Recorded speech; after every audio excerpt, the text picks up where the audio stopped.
Salam aleyküm, hər vaxtınız xeyir olsun, hörmətli şişkarlar, əziz qonaqlar. Hörmətli Vaqif müəllim, icazənizlə istəyirik məclisimizin açılışını eləyək. Yəni ilk öncə mən tədbirimizə başlamamışdan əvvəl istəyirəm Azərbaycanımızın müstəqilliyi və suverenliyi uğrunda canlarını fəda etmiş əziz şəhidlərimizin ruhunu bir dəqiqəlik sükutla yad eləyək və qazilərimizi Allahdan şəfaət eləyək.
Çox sağ olun, hamınıza təşəkkürümü bildirirəm. Allah şəhidlərimizə qanı rəhmət eləsin.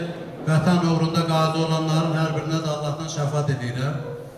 Yəni, ağsaqqallarımız bugün burada iştirak edir. Hörmətli Vaqif müəllim, hörmətli şişqayalılar, əziz qonaqlar. Bugünkü tədbirimizin bir məramı, bir məqsədi, bir məğzi var. Yəni, məlumdur ki, bugün elə bir gündür ki, Azərbaycanımızın hər yerində, dünyanın bir çox ölkələrində Ulu Öndər Heydər Əliyevin anadan olmasını 102 illiyi qeyd edir. Və biz bir Qərbi Azərbaycanlı, bir Göyçəli olaraq, bir Basarkeçərli olaraq, bir Şişqayalı olaraq biz də bu tədbirlərdən geri qala bilməzdik. Ona görə biz də fikirləşdik ki, bir Şişqayakən icması olaraq biz bugün də yəni kənarda qala bilmərik. Ulu Öndərin əziz xatirəsini biz bugün yad eləməliyik. Yəni Heydər Əliyev kimdir? Yəni bunu hamımız bilirik. Heydər Əliyev dünya şöhrətli bir siyasətçidir, zamanında Allah ona rəhmət eləsin. Heydər Əliyevin Azərbaycan üçün elədiklərini hamımız bir-birimizdən yaxşı bilirik. Amma bugün mən burada bir-iki dənə məqamı qeyd edəcəm və bizim hörmətli ağsaqqallarımız da çıxış edəndə bu fikri biraz da möhkəmləndirər. Yəni, Cənab Prezident Heydər Əliyev hakimiyyətə gələnə qədər, 1969-cu ilə qədər Azərbaycan bir aqrar ölkə idi.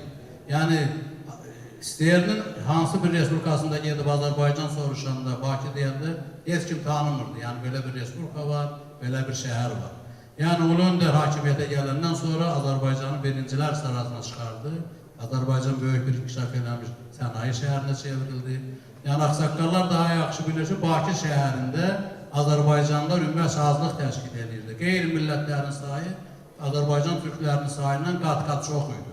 Yəni, Ulu Öndər Heydər Əliyev hakimiyyətə gələndən sonra bu, deməli, nisbiyyəti bu haqsızlığı da aradan qaldırdı. İlk dəfə olaraq, yəni mən bu bir-iki detalı vurgulamaq istəyirəm təbii ki, onun elədiklərini saymaqla biz qutara bilmərik. Azərbaycan dilini konstitusiyada Azərbaycan dilini dövlət dili kimi təsdiq elətdirdi. Ulu Öndər Heydər Əliyevin ən əsas deməli gördüyü işlərdən mən ikisini qabardıb önə çəkmək istəyirəm. Onun birincisi odur ki 91-ci illərdə, 90-cı illərdə baş verən hadisələr hər birimizin yadındadır. Yəni Azərbaycanımız dağılmaq təhlükəsində idi. Hətta plan cızılmışdı ki, Azərbaycanı neçə yerə parçalamaq lazımdır. Bir hissəsini hansı respublikaya, digər hansı respublikaya. Yəni hörmətli cənab rəhmətli Heydər Əliyevin ən böyük gördüyü işlərdən biri Azərbaycanımızı bu bəladan qurtardı, Azərbaycanımızın müstəqilliyini qoruyub saxladı. İkinci ən böyük mənim aləmimdə və biz Qərbi Azərbaycanlıların, Azərbaycan türklərinin hər biri yaxşı bilir ki, Ulu Öndər Heydər Əliyevin ən böyük deməli gördüyü işlərdən biri bizim Azərbaycanımıza cənab Prezident İlham Əliyev üçün bir prezident bəxş edib. İlham Əliyev cənabları bizim Qərbi Azərbaycan icmasını yarattı. Yəni ümumiyyətcə Ulu Öndər Heydər Əliyev hakimiyyətdə olanda biz Qərbi Azərbaycanlılara xüsusi bir rəğbətlə yanaşırdıq. Onun xüsusi bir meyli var idi. Bizdə onun fikirləri bir başqa idi. Həmin ənənəni də cənab Prezident davam edir və o Qərbi Azərbaycan icmasını yaratmaqla biz qaçqınlara, biz vətənini tərk edən insanlara ikinci bir həyat bəxş elədi. Yəni hamımız ümidimiz itirmişdik ki, yəqin o torpaqlar artıq getdi və biz cənab Prezidentin rəhbərliyi altında, Ali Başkomandanın rəhbərliyi altında deməli bizim işğaldan azad olmuş torpaqlar geri qaytarılandan sonra 200 illərlə, 300 illərlə ermənilərin hazırladığı bir planı pozdu. Onların hazırladığı bir mənasız bir qara yara yaratmışlar Azərbaycanın ürəyində, bir Dağlıq Qarabağ Muxtar Respublikası yaratmışlar. Yəni heç kim bunu ağlı kəsməzdi ki, bunu ləğv eləmək olar. Yəni bu qeyri-mümkün olan, xəyala da gələn bir şey idi. Amma bunları biz görəndən sonra əlbəttə biz böyük qürurla, ümidlə yaşayırıq ki, biz də Qərbi Azərbaycanımıza, Göyçəmizə, Şişqəyamıza qayıdacağıq. Allahın köməkliyi ilə bu gün o qədər uzaqda deyil. Hətta bu yaxınlarda Qərbi Azərbaycan icmasının yerləşdiyi küçənin də adını dəyişib Mirzə Qədim İrəvani qoymaqla cənab Prezident o bizə qarşı olan simpatiyasını, rəğbətini bir daha sübut elədi. Yəni bu eləyənləri saymaqla tutarmaq olmaz. Hamımız biz müasirik cənab İlham Əliyevin və İlham Əliyev bir daha təkrar edirlər. Bizim Azərbaycana, bizim xalqa, millətə bəxş eləyən rəhmətli ümumilli lider Heydər Əliyevdir ki, onun da davamçısı cənab İlham Əliyevdir. Və bugün mən çıxışımda deməli bununla yanaşı, yəni bu məqamdan istifadə edərək bizim əlbəttə bugünkü əsas məramımız, məqsədimiz Ulu Öndərin 102 illik deməli doğum günü qeyd eləməkdir. Amma bununla yanaşı mən istəyirəm ki, bugün biz bir Qərbi Azərbaycanımıza da səyahət edək, bir Göyçəyə də fırlanaq. Bizim orada Şişqayada, ümumiyyətcə Göyçədə qərib ruhlar dolanır. Yəni onların gözü yoldadır. Onlar deməli küskün, üşkək baxışlarla bizim yolumuzu gözləyirlər. Yəni inşallah o gün də bizə nəsib olacaq. Biz gedib o qəbirstanlıqlarımızı ziyarət edəcəyik, yurtlarımızın yatdığı torpaqları deməli ziyarət edəcəyik. Ona görə də yəni bizə böyük bir ümid var. İnşallah cənab Prezidentin, Ali Başkomandanın rəhbərliyi altında biz hamımız hesab edirik ki, o bu reallaşacaq. Bu yaxınlarda inşallah biz o torpaqlara qayıdacaq, edəcəyik. Yəni çıxışımda mən istəyirəm ki, bir Göyçə ab-havası yaradan, bir Şişqaya ab-havası da yaradan. Ona görə istəyirəm bir kiçik şeirlə də sizin ruhunuza bir tumar çəkəm. Bizim dostlarımızdan bir zamanında yazırdı ki, yaşıyam, yanaqda göz yaşıyam, qəbrim Göyçədə qaldı, qürbətdə baş daşıyam. Və mən də Göyçə haqqında biraz böyük çıxmasını estələrimin birində yazırdım ki, tarixin hökmünə mat qalıb zaman, dünyanın oxuna hazırdı kaman, belə bir dövrandan aman, əl aman, sındırdı belimi, tökdü didəmi, bir vətən həsrəti, bir Göyçə qəmi.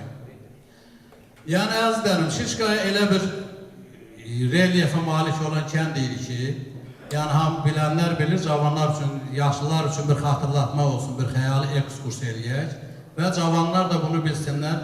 Yəni Şişqaya Göyçəmizin, bəlkə də Qərbi Azərbaycanın ən böyük kəndlərindən biri idi. Bizim son hesablamalarımıza görə Şişqaya kəndində 8.000 indi əhali, 8.000-ə yaxın əhali var. Kəndimizin relyefi çox gözəl idi. Yəni Göyçə gölündən 3-5 kilometr məsafədə deməli yerləşirdi. Relyefi dağ ətəyi kənd olmağına baxmayaraq relyefi düzəngah idi. Arxasında isə Kiçik Qafqaz sıra dağları sıralanırdı. Qoca dağ, Qaradağ, Maral dağı və Qoca dağ ilə Qaradağın arasında bilirsiniz ki, böyük və kiçik Şişqayalar ucalırdı ki, kəndimizin adı da məsələmin Şişqayadan götürülür. Yəni kəndimizdə olan bütün o örüşlər, bütün yaylaq yerləri, bütün deməli düşərgə yerləri, hamısı türk sözləridir. Yəni bu orada bizim ancaq Azərbaycan türklərinin yaşamasını göstərən bir sübutdur. Yəni kəndimizin tarixi olduqca qədimlərə gedir. Hətta Dədə Qorqud kinosu yadınızdadırsa, orada and içəndə onlar deyirlər uca şivrinin ruhu haqqı. Yəni bizim kənddə təpələr çox idi. Kəndimizin birinin olan təpələrin biri də Şivri təpəsi idi. Yəni o toponimlər hələ Dədə Qorquddan gəlirdi. Mən çox burada uzun danışıb vaxtınızı almaq istəmirəm. Həmin o toponimlər deməli bir halda ki, Oğuz xanın qəbri Göyçə mahalındadır. Yəni bunu kəndin qədimliyinə söz ola bilməz. Yəni Şişqaya kəndindən Babacan kəndi ayrılıb gedib, Sarıyağıb kəndi ayrılıb gedib.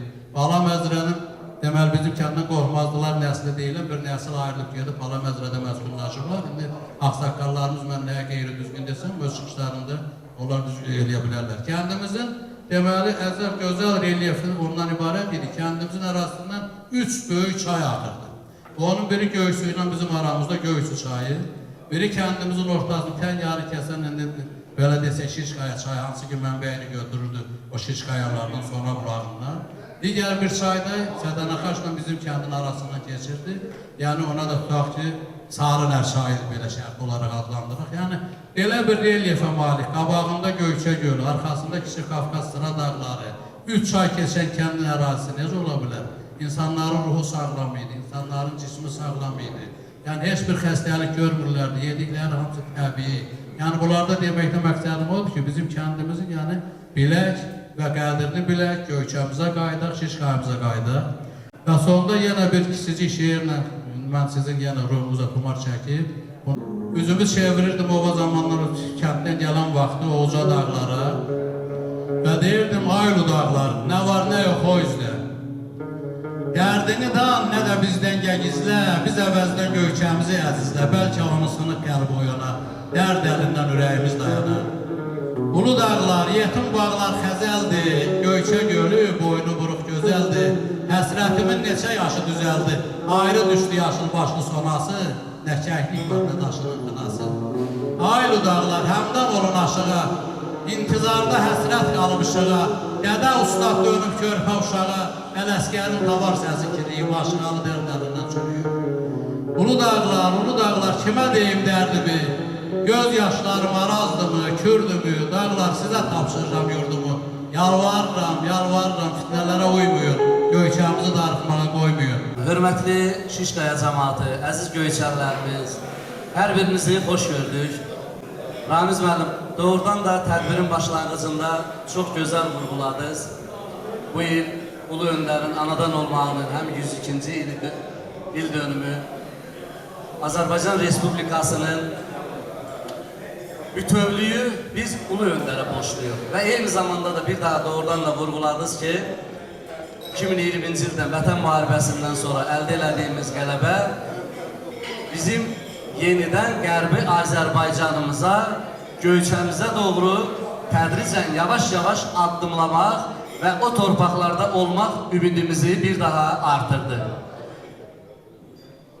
Qərbi Azərbaycan icmasının rəhbərliyinin salamlarını hörmətli Əziz müəllim, Masarkeçər rayonunun icma sədri hörmətli Nuru müəllimin salamlarını çatdırırıq. Hər biriniz var olasınız. Mən inanıram ki, gün gələcək, Şişqaya kəndində gələcək, o kənddə olacaq, sizlərin qonağınız olacaq. Göyçə eli də, Qərbi Azərbaycan da və Şişqaya da bütün Qərbi Azərbaycan kəndləri kimi öz gözəlliyi ilə, öz ziyanları ilə, təkcə təbiətinin gözəlliyi ilə deyil idi. Şişqaya eyni zamanda yetirdiyi ziyanlarla Azərbaycan Respublikasına, dünya mədəniyyətinə, elminə bəxş elədiyi insanlarla fəxr eləyə bilər. Şişqaya kəndi eyni zamanda gözəl idarə edici insanları yetirir. Onları Azərbaycana bəxş eləyir. Və buna görə Şişqaya torpağı, Şişqaya kəndi öyünə bilər. Bayaqların biz stolda əyləşmişdik, kəndin ziyanları ilə, ağsaqqallarla söhbət edirik. Deyəsən, Şişqaya kəndi təkcə Basarkeçər rayonunun ən böyük kəndlərindən biri deyil.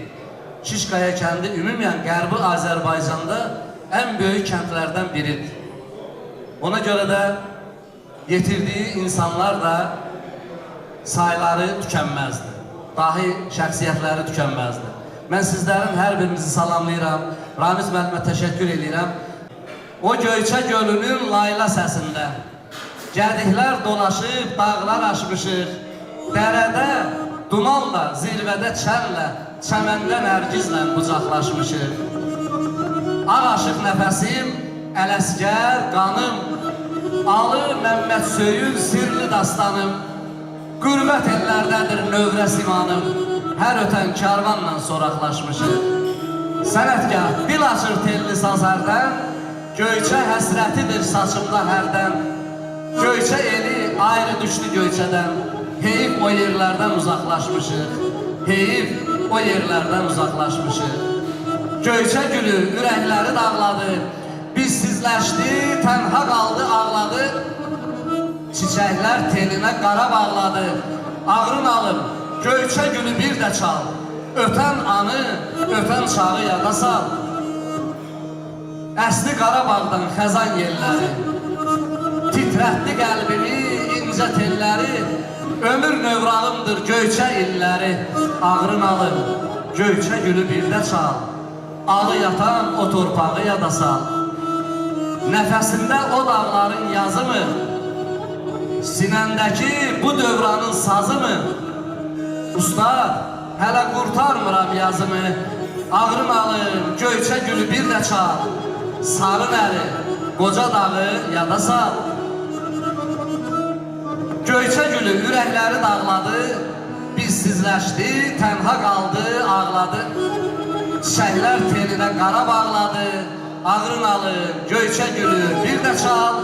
Ötən anı, ötən çağı yada sal. Ümumiyyətlə, bugünkü bu yığıncaqda cəmiyyətə olan bütün adamların hamısına mən də öz adımın dərin təşəkkürümü bildirirəm. Və kəndimizin ağsaqqalı, gözəl həkim, gözəl insan, mən də Vaqif doktoru mikrofon vasitəsilə təbrik edirəm, onun ömür can sağlığı edirəm. Arzu edirəm ki, Vaqif doktor həmişə bu elimizin necə ki, ağsaqqalı olur, ətrafına yığıb cəmaatlarımızı, eləcə də gümrahlıqla davam elətdirə bilsin. İndi bugünkü gündə bəzi burada uzun danışmağın mənası yoxdur, ancaq bəzi faktları indi yetişən, hansı ki, burada doğulmuş cavanlar deyək də, onlar üçün bəzi şeyləri xatırlatmaq, yaddaşlarına yazılması üçün, kəndin tarixinin bilinməsi üçün məncə önəmli hesab edirəm.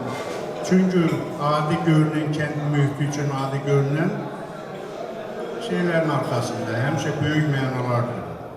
Onlardan biri də, misal üçün, yeganə rayon kəndlərində olan Şiqayət kənd xəstəxanası idi ki, onu bütün o məhkəmin, millətin nümayəndələri nə qədər bağlatmağa çalışsa da, ona nail ola bilmirlər. Hətta demək, rayonun baş daşnaqlarından biri olan Böyük Məzrə kəndinin kolxoz sədri Ardaş Ünvanyanın bacısı oğlu əslən onun özündə daşnaq olan Abedik Qaragözyanı oraya göndərməklə oranı da bağlatmaq istəyirlər. Çünki onu qədər Zod və Böyük Məzrə kəndlərində olan xəstəxanaları bağlatmışlar. Ancaq erməni əsirli olan Gödəkbulaq kəndinə toxunmurdular. Güya ki, mərkəzləşmə aparma siyasəti idi, falan idi. Müsəlmanları sıxışdırmaq, ondan sonra gözünü çıxıya salmaq məqsədi ilə indi bugünkü gündə onların planları daha aydın görünür. O cəhətdən çox möhkəm təzyiqlər altındaydı.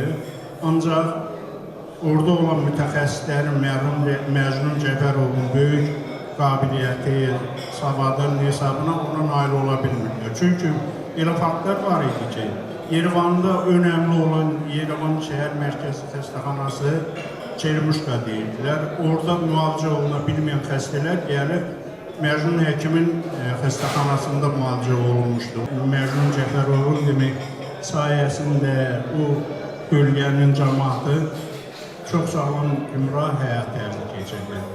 İkinci önəmli fakt da bilinməyə deyək ki, bayaq dedim, önəmsiz görünən bir avın dəyirman dediyimiz bir obyekt var idi. O əslində sadəcə dəyirman kimi görürsə də böyük bir zavod idi. Çünki onun ilkin təməlində sutkada 24-26 ton məhsul istehsal edirdi, ağ un istehsal edirdi. Onun da kəndimizdə olmağından nəinki kəndimizin cəmaatı istifadə edirdi. Bu eyni zamanda Göyçənin digər kəndləri, hətta qonşu Ciylardanış, o kəndlərdə istifadə edirdi o gücün hesabına. Eyni zamanda zod aşırımı vasitəsilə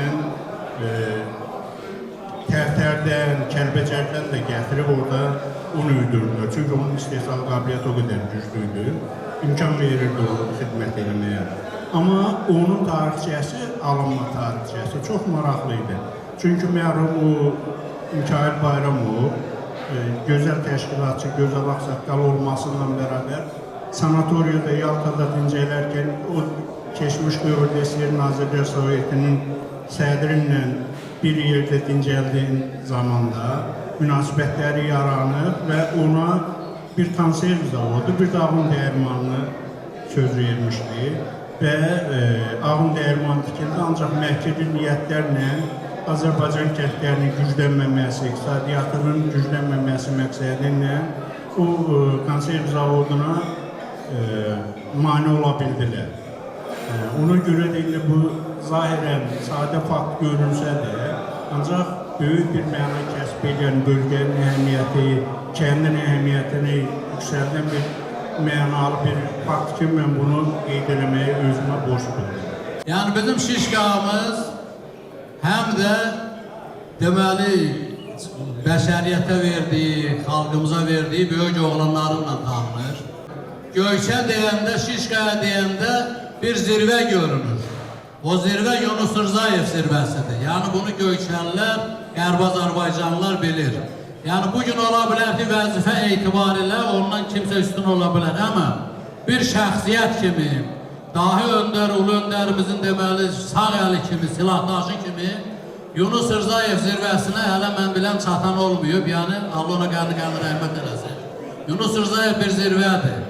Onun ətrafında indi kənd rayonu idi. Əlbəttə ki, biz təsərrüfat rəhbərlərindən deməli misal çəkə bilərik. Onun sağında və solunda duran zirvələr Mikail Bayramov zirvəsi, Tapdıq Cəfərov zirvəsi var idi. Onların biraz yanında duran Qulu Hüseynov zirvəsi var idi, Cavanşir Zalov zirvəsi var idi. Biraz kənara gedəndə Nəriman Allahverdiyev zirvəsi var idi, Qədimov Mirzə zirvəsi var idi, Əli Ələkbərov zirvəsi var idi. Biraz kənara keçəndə indi onlar nisbətən gənc idi, Allah rəhmət eləsin, dünyalarını dəyişiblər. Maksim Salmanov zirvəsi var idi, Ziyad Kəramov zirvəsi var. Yəni bu zirvələr çoxdur, hərəsinin özünə məxsus xüsusiyyətləri var. Yenə deyirəm, burada zirvə pik, deməli Yunus Rzayev pikidir. Onun ətrafında da yenə böyle bir silsilə kimi düzülən, adını çəkə bildiyim, çəkmədiyim, yəni Ənvər Rüstəmov zirvəsi var idi. Millət bəşəriyyətə hansı dühaları veribsə, onun sayı ilə ölçülür. Bunu biz biraz kiçik miqyasa salsaq, onu bir kəndə də aid eləmək olar. Yəni bizim kənd də Azərbaycanımız üçün çox böyük müdrik ziyanlar deməli bəxş edib ki, bunların adlarını mən çəkdim. Deməli biraz bu yana başqa istiqamətə yönəlsək, deməli davam eləsək bu siyahını, Qədimov Mirzə zirvəsi var, Bəxtiyar İmamov zirvəsi var. Biraz ondan kənara geçsək biz, əgər həkim, müəllim məsələsindən yanaşsaq, deməli əməkdar müəllimimiz olub Adil İbrahimov, əməkdar həkim bizim hörmətli Vaqif Cəfərov, hansı ki bugün işləyir burada, əməkdar jurnalist yəni Ənvər Rüstəmov. Yəni belə insanların sayı nə qədər çoxdursa, insanları tanıdan bu ziyalılarıdır. Yəni o sayı yox, onun bəxş elədiyi insanların, ziyalıların sayı ilə ölçülür. Yəni mən zaman yeri gəldikcə yenə bu simaları, kəndimiz haqqında olan məlumatları bir də deyəcəm. Yəni Şişqaya kəndi bildiyiniz kimi bir neçə böyük nəsillərdən ibarət idi. İndi məndən sonra bizim çox hörmətli Əli müəllim gəlib çıxış edəcək, o mənim düz deyə bilmədiklərimi də o deyə biləcək. Yəni bizdə mənim özümün araşdırmalarıma görə Şişqaya kəndinin o 8 minlikində əhalisi var. Onlar ümumiyyətcə böyük əksəriyyəti Cənubi Azərbaycanın Sulduz vilayətindən gəliblər 100 illərlə öncə. Yəni Sulduz Təbriz yaxınlığında bir şəhərdir, orada vilayətdir. Bu nəsillərin çox sonradan gəlib. İndi bizdə Ağsaxlılar deyirlər. Ağsaxlılar Ərzurumdan gəlmədi, Dadaşlılar İrəvandan gəlmədi. Necililər isə Zəngibasarın deməli Necili kəndi var, oradan gəlməlidir. O digər ki, kəndinədir, adlarını saymadım, nəsillər var, məsələn, Pöstü, Hüsənli, Bağ Bilməz, ondan sonra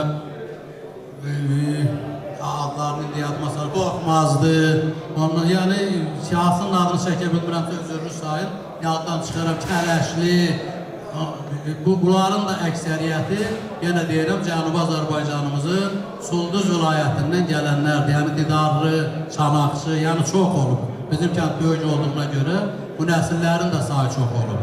Kəndimizin böyük məhəllələri var idi. Bizim İlqar müəllimin də deməli təmsil etdiyi Qaravəlli məhəlləsi, ondan sonra Seyfəli məhəlləsi, Toyuqçu məhəlləsi, Orta məhəllə, Dəyirmanın yanı və s. böyük məhəllə. Bunu nə üçün deyirəm? Yəni biz bir xəyali ekskurs eləyək o yerlərə və eşitməyənlər də bu adları yanına salsın, təkrarlasınlar ki, yəni bizim Şişqayamızda belə, biz məhəlləyə məhəllə deyirdik ölkədə, təbii ki biz məhəllə deyirik. Məhəllələr var, nəsillər var, tayfalar var. Bunun yeri gəldikcə mən və ağsaqqallarımız da bunları deyəcəklər. Və ən əsası odur ki, bizim Şişqayamızda heç zaman böyük miqyaslı bir münaqişə Allah'ın izindən olmuyor. Hamı bir yaşayıblar, ona da rəhbərlik edən təsərrüfat rəhbərlərinin hünəridir əlbəttə ki. Həmişə bir olublar, xeyirdə, şərdə bir olublar, Allah uzaqlasın. Bir şər mərasimi olanda ev yəsinin xəbəri yox idi ki, burada nələr baş verir. Onu qohum, qonşu yığılıb o işi yola salırlardı. Yəni bizim Göyçəmizin belə bir müsbət xüsusiyyəti də var idi. İndi inşallah biz gedək, yenə qaydacıq o torpaqları. Yəni tarixdə Göyçənin dəfələrlə boşalması olur. Elə olub ki, Göyçə 3 ildən, 4 ildən boş qalıb və sonradan yenədən qayıdıblar, məskunlaşıblar. Çünki ulularımızın qəbrinin uyduğu torpaq unudulmaz. Bugün bizim cənab prezidentin apardığı əsas siyasətin mayasında da duran biz Qərbi Azərbaycanlıların ata-baba yurdumuza, qədim Oğuz yurduna qayıtmasıdır. Biz və bu yolda cənab prezidentimizə dəstəyik, onun hər bir əmrinə hazırıq və bu yolda da, yenə deyirəm, onun ayaq qoyduğu yerə bir Qərbi Azərbaycanlılar baş qoyacaqlar. Bütün Necili səhlini salamlayırım. Burada elə kəndçilərin, qohumların var ki, onları 37-38 il idi görmürdü. Bu savab işi təşkil edənlərin hər birinə minnətdaram. Yəqin ki, bunların da təşkilatçıların rəhbəri Ramiz müəllimdir. Şişqa haqqında günlərlə danışlar qarası deyil. Basarkeçər rayonunun 36 kəndi var idi. 12'si qarışıq idi. Qalanları Azərbaycanlılar idi, əsasını 2 kənd ermənilər. En büyük kentler Şişqaya, Böyük Məzrə, Zol, Bala Məzrə, Nərmanlı kəndiydi. Nə xoş ki, bugün biz Ulu Öndərin doğum günündə biz görüşmüşük. Bu tarixə düşən yadda qalan bir gündür. Belə bir şəxsiyyətin bizim millətin deməli tarixinə düşməsi, bizim bəxtimizə, qüsumətimizə düşməsi bizim ən şanslı bir millət olmağımızın təcəssümüdür. Yəni bir də Allah'tan Ulu Öndərimizə rəhmət diləyirəm. Cənab prezidentimizə uzun ömür, can sağlığı istəyirəm. Biz Qərbi Azərbaycanlıların ümumi seçimi əbədi prezidentimiz İlham Əliyev cənablarıdır. Dünya irticasının qarşısında duran, bu böyük nəhəng dövlətlərin qarşısında duran belə bir insan heç bir millətə qismət olmur, heç bir millətin taleyində yoxdur. Ona görə biz cənab prezidentimizə uzun ömür, can sağlığı arzu edirik və bir Qərbi Azərbaycanlılar həmişə onun ətrafında bir yumruq kimi, bir dəstək olaraq deməli birləşməliyik və birləşirik. Bizim yeganə seçkimiz var, İlham Əliyev cənabları. Aşıq sənətindən söhbət gedəndə kəndimizin zirvəsində Aşıq Aydın durur. Bizə nə xoş ki, bugün onun nəticəsi Rövşən müəllim bizim məclisdə iştirak edir. Biz Rövşən müəllimə xoş gəlmişsən deyirik, təşəkkür edirik. Mənim əslim köküm Şişqaya kəndindəndir. Benim ulu babam Şair Aydın, hamınız eşidipsiz. Benim babam Elbəyi Şolov, atam Niftalı. Ama ben özüm Köynə Xanlar, indiki Samux rayonunun Eldar Bahalında anadan olmuşam. 73-cü ildən Bakı şəhərində yaşamışam, yaşayıram hal-hazırda Mektabatda. Ay ağalar, ay qazılar, dünya kimə qalacaqdır? Əzizliklə can bəslədim, fələh bir gün alacaqdır. Oturubsan ağ otaqda, nə kefləsən, nə damaqda. Altın torpaq, üstün taxta, hinkir gələcəkdir. Aydın deyər malım çoxdur, çox malın faydası yoxdur. Körpü birdir, karvan çoxdur, gələn bir keçəcəkdir. Şişqalı şair Aydın, yəqin ki, çox adam bilir, çoxları bilmir. 1825-ci ildə Şişqaya kəndində anadan olub. 1977-ci ildə üç qardaş Ayvaz, İsmixan, Aydın müəyyən hadisələrə görə Sibirə sürgün olublar. 87-ci ildə qayıdıblar, Bakı şəhərində fəhlə işləyiblər və ondan sonra dözə bilməyib qayıdıb gediblər yenə Göyçəyə, Şişqaya kəndinə. Hörmətli Hüseyin müəllim İsmailov, yəqin hamı tanıyır. Uzun müddət İrəvanda Pedaqoji Universitetdə müəllim işləyib institutda. Onun yazılarının birində deyilirdi ki, Göyçə mahalında birinci dəfə alma ağacını və gül kolunu əkən şair Aydın olur. Və ondan sonra bu alma Göyçə mahalına yayılmağa başlayır. Yəni bağı, bağatı, yaraşığı sevən insan olur. Axşamınız xeyir, əziz cəmaatımız, hörmətli şərhçilərimiz. Hamınızı çox salamlayıram, hamınıza gözəl günlər, gözəl ömür arzulayıram. 1988-ci il noyabr ayının 26-sı idi. 26-sından 27-sinə keçən gecə. Bütün kənd əhli Göyçə gölün o biri tərəfindən bizim Basarkeçər rayonuna doluşan maşınlara baxdılar. Çox güman ki, böyük bir hücum gözlənirdi bizim kəndə. Və gecə ilə bütün kənd cəmaatı qiymətdə, ağır, çəkidə, yüngül hər bir şeylərini götürüb Sarı Nərin dərəsindən üzü Gədəbəyə, Azərbaycana tərəf yol aldı. O vaxt mənim 18 yaşım var idim və biz çox çətinliklərlə olaraq qarlı, çoğunlu bir gündə uşaq, qadın, körpə həmin o yolları böyük əziyyətlə, böyük zülümlə Sarı Nərin dərəsinə İnək Dağı deyilən bir yaylaq vardı, oraya qədər gəldik. 18 yaşım olmağına baxmayaraq o illər mənim çox gözəl yadımdadır. Təsəvvür edin, bəlkə də bizim cavanlar onu görmədilər, bilmədilər. O qarlı dağlardan biz piyada, insanların əlində əşyaları, nə bilim mən, ədyallar falan belə yorğan döşək uşaqlarını soyuqdan qorumaq üçün. Və bir şeyi xatırlatmaq istəyirəm ki, bizim üçün həmişə dayaq olan Gədəbəy cəmaatı olub. Mən öz adımdan və bütün Şişqaya cəmaatı adından həmin Gədəbəy cəmaatına təşəkkür edirəm ki, onlar həmin çətin günlərdə bizə dayaq oldular. Bizim arxamızda durdular. Xüsusi olaraq Qala kəndin insanları, Qala kəndin cəmaatı bizim Göyçə cəmaatını, bizim Şişqaya cəmaatını nəyə imkanları çatırdısa da ona qonaq elədilər.